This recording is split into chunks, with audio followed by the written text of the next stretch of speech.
friends, welcome back to my channel. Welcome to a much overdue summer reading check-in chat about what I've been reading so far this summer.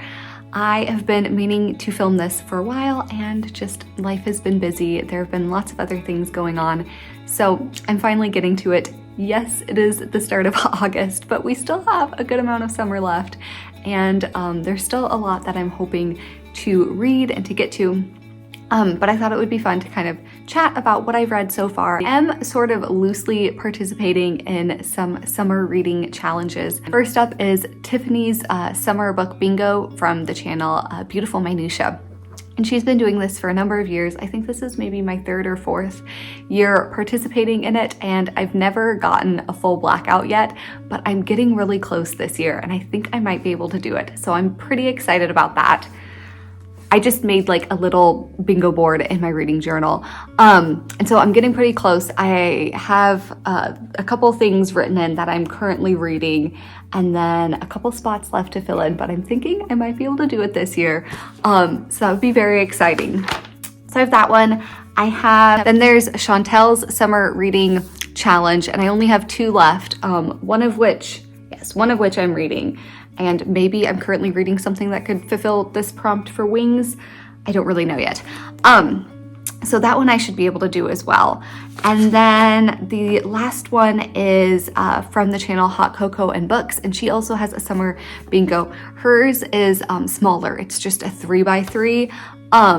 But again, I'm not very far into this one, honestly. I have one thing that I'm currently reading that would fulfill a prompt, but her prompts are harder. Sea Creature is particularly one I'm not sure I'm going to get to, so we'll see. But I'm having fun. I'm not taking it too seriously. I'm just kind of reading what I want and then seeing how I can fit it in if it fulfills anything for these reading challenges. I'm just really, really embracing mood reading and just being in a busy season of life with a lot of things going on. It has been really, really comforting to just read what I want and not feel any pressure to participate in any reading challenges and things like that. Very much fail at Red, White, and June. I wanted to participate in that and I didn't. I ended up just DNFing one thing, and so I did not get to anything in that. Likewise, I was hoping to do more for Jane Austen in July, and I really didn't. I read one retelling, which we'll get to. So that was kind of a bust as well. And then right now in August, there is the Prairie Trail read-along hosted by Anne from In Search of Wonder, and I'm blanking on who the other co-host is. But I possibly might get to something for that. I don't know. I've been obviously not doing super great at like the monthly reading challenges and things. Just more loose, kind of whatever I can fit in to mood reading has been what's working for me. So we'll see. Again, no pressure. So that's kind of where I'm at so far for this summer, the things that I'm kind of thinking about and wanting to participate in. I'm also looking at the goals. I set some very, very loose goals at the start of the year, knowing that, we were going to be having a new baby early in the year and, like not knowing what life was going to look like. So I set very kind of realistic goals, I thought. And some of them I'm doing really well on. I need to make better progress on my 30 by 30 list because at the end of the year, I will be turning 29. So I'll have 1 year left to read these books. And I wanted to get to 20 books read by the end of the year. That way I would have just 10 to do next year. And I think I've only read one book this year. So I think I'm at like 11 or something like that. So I need to make better progress on that, to be honest. I was hoping to do more rereading. I haven't done any of that. Prompts I've done better at, but those are kind of the areas that I'm thinking about, hoping to maybe read some things for my 30 by 30 list this summer and help kind of cross some of those off. All right, that's kind of a long intro. I do want to talk about the books that I've read this summer. So I've broken things up into genre category, and that way if you're more interested in something or you want to skip something, you can hop around. No worries about that. So we're going to kind of do things a little bit differently. We're going to start with some nonfiction. I surprisingly have gotten through a number of nonfiction books, all of which being spiritual reading, being Catholic books. So the first one I want to talk about is Domestic Monastery by Ronald Rolheiser, I think, something along those lines. This is a very, very short book. I actually listened to the audio and it felt more like listening to a long podcast than listening to a book. It's like almost the length of an essay, I would say. And I really, really enjoyed this. A couple of years ago, I came across an article, which is maybe was written by the same author because it had like a lot of the same points and examples, where he was basically making the point that parents, particularly stay-at-home parents, commonly stay-at-home moms, lead very monastic lives. The home is in many ways very similar to a monastery, and that stay-at-home moms have like a really unique position. Stay-at-home moms are living these very monastic lives, which might sound kind of strange the first time you hear it, but he goes on to explain that what is a monastery? It's basically a place set apart, a place that is kind of secluded from the world, removed from the world. Talks about the life inside the monastery where your time is really not your own. Your life is dictated by bells that tell you when to wake up, when to go to prayer, when to eat, when to do certain activities, when to stop. Any stay-at-home parent or any parent in general probably can understand that and find some similarities to that. Your time is not your own, right? You think you're going to be doing something and you get interrupted by kids with different needs. And it's just a really, really beautiful book. I found it very encouraging and very inspiring. His point isn't to say like, oh, you don't need prayer, you don't need that quiet time, because you do, but also it's just a very realistic approach of knowing that that's really, really hard in certain phases of life, and being able to understand that the work you're doing and the care you're giving to your children is providing incredible spiritual formation, and to not just kind of negate that and push that aside as not as worthy or not as good as being able to sit quietly and pray for an hour every morning or something like that. So I just found it really beautiful. I really enjoyed it. It's a very, very short book, and would highly recommend it. I'm realizing I did a lot of audiobooks this way. I also listened to The Lamb's Supper by Scott Hahn. This is narrated by Scott Hahn, and I always love listening to his books on audio because I really enjoy hearing him read them. And this was really great. This was about the connection between the Book of Revelation and the Holy Mass. Hahn is putting forward the idea that was very, very common throughout early church history, and that is that the Book of Revelation is very intricately tied to the Mass. An idea, like I said, that was very, very common throughout the early church, and somehow, somewhere kind of along the way, we kind of forgot about it. But Scott Hahn does a really great job of going through the Book of Revelation and pointing out all of the things that we can see in the Mass, all of the connections. And it's a really, really good book if you are just wanting to get more out of Mass, if you're wanting to kind of understand some of the reasons behind certain things, or to just be able to understand and appreciate it more deeply. He does a really good job of presenting things not too overwhelming, and I just always really enjoy his books, so that one was good. Finally, my last book in this category is a book I physically read in French. It's called Comme, voix des océans quand nous ne savons plus prier. And this is basically a book about prayer, and the subtitle says When We Don't Know How to Pray Anymore. It is written by a Franciscan, and he basically takes 6 different verbs: to think, to watch, to listen, to believe, to want, and to fall. And each chapter is focusing on one of these verbs, and he's looking at passages from the Bible that talk about these verbs, Jesus's life and how it relates to these different actions and kind of setting up a way of prayer based on these different verbs. It's a really, really short little book. The font is really large and I enjoyed reading it. One of my goals was to read more in French this year, and this is the first book I'm reading in French this year. So I have a little ways to go with that, but I'm glad I read it, and it was a really, really enjoyable book. Next up, we're gonna do a really, really small category, and that is middle grade. I only read one middle grade book so far this summer, and that is Mystery at Rocky Mountain National Park. This is the first book in a whole series of mystery books set in the national parks. And this is really fun. Think like National Treasure-esque. We have this kid who his grandfather has passed away, and he gets this scrapbook that his grandfather made, and it's filled with clues that lead him on this epic scavenger hunt across national parks. And we have this historical timeline, and then also the more like modern timeline of this little boy. And this is a lot of fun. He is going through the Rocky Mountain National Park and trying to find these treasures, and the author does such a great job of really, really describing the nature and just immersing you in that setting. And I really, really enjoyed it. I gave it 5 stars. Yes, some things are far-fetched, but like if you go into it thinking National Treasure kind of vibes, and knowing that that movie is very far-fetched also, like it's not meant to be realistic. It's not meant to be, you know, something that could really happen. It's just supposed to be a really fun adventure story. I think you could really enjoy it. And I'm excited to read the other books in the series because that was super fun. We're gonna talk about some classics next. I read another Anthony Trollope, and I absolutely loved this one.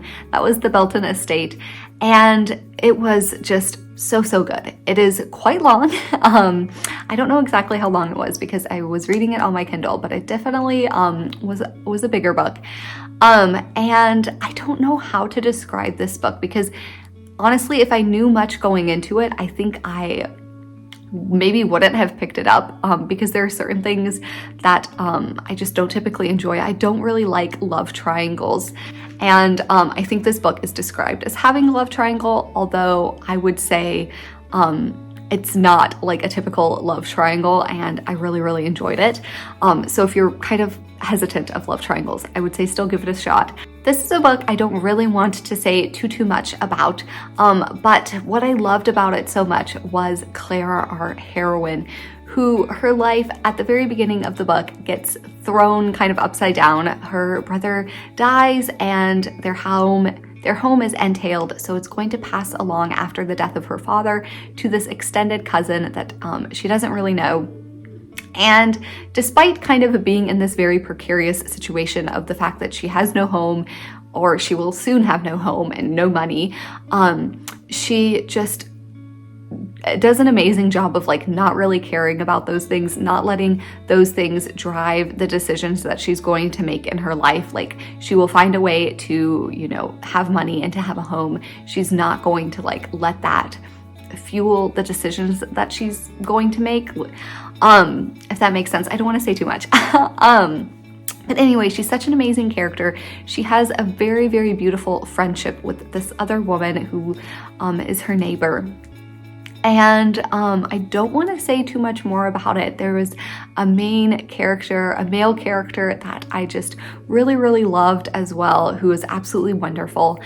And this book just had me completely gripped. I would just keep reading. I would be up in the middle of the night with the baby and he would fall asleep and I would just keep on reading, even though it was like 3 a.m. Because it was just so good and I could not stop. So I really, really enjoyed this Anthony Trollope. I love the way that he is able to really get inside a character's head and really show you why they act the way they do. The characters feel very real.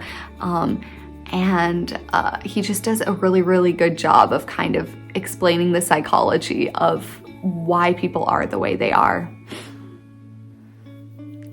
All right, sorry for the interruption. Little guy woke up from his nap, so we'll see how we can get through this. But anyway, I was talking about the Belton Estate, which I loved so much. Kate Howe had this on a video she did last Victober about Victorian novels like Wives and Daughters, and I absolutely agree with this idea of the Belton estate being similar to Wives and Daughters. I think Clara and Molly would be such good friends, both female characters who are just so strong in their beliefs, so dedicated to doing what is right, even when it would be a lot easier not to. They're just wonderful, wonderful characters, and I love them both so much. So this was a 5-star read. I absolutely loved it. It will be on my list of favorite books this year, I am sure. On to something I enjoyed much less, and that is Land of Sweet Forever by Harper Lee. I actually read this book physically. It's up in the library, but I don't want to go grab it right now. So this is a collection of essays and short stories by Harper Lee that most of which, if not all of which, at least the short stories. I don't think the short stories were published during her lifetime. Some of the essays were, obviously. So this is mostly a collection that had not been published yet. And I really did not enjoy a lot of the short stories. Honestly, I'm not much of a short story reader in general, so I'm not maybe a good judge. But I didn't really feel invested in any of the stories. I really liked her essay on love. I thought that was beautiful, but overall, most of the things in this collection were just kind of a miss for me. I feel like it does raise some interesting kind of questions in regards to should works that were not published during an author's lifetime dug up after their death and put out and published. In some ways, I think the answer is no, right? There's a reason why they did not want these things published, and especially an author like Harper Lee, who was so successful, right? To Kill a Mockingbird was, became a classic.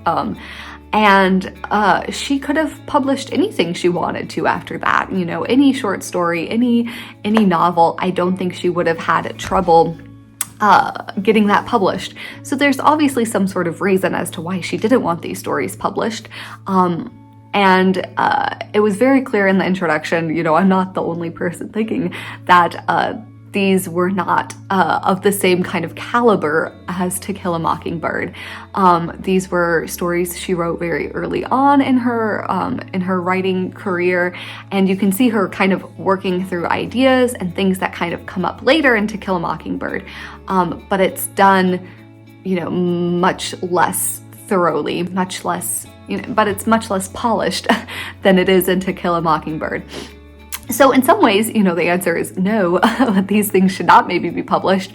There's maybe a reason why the author didn't want this out into the world.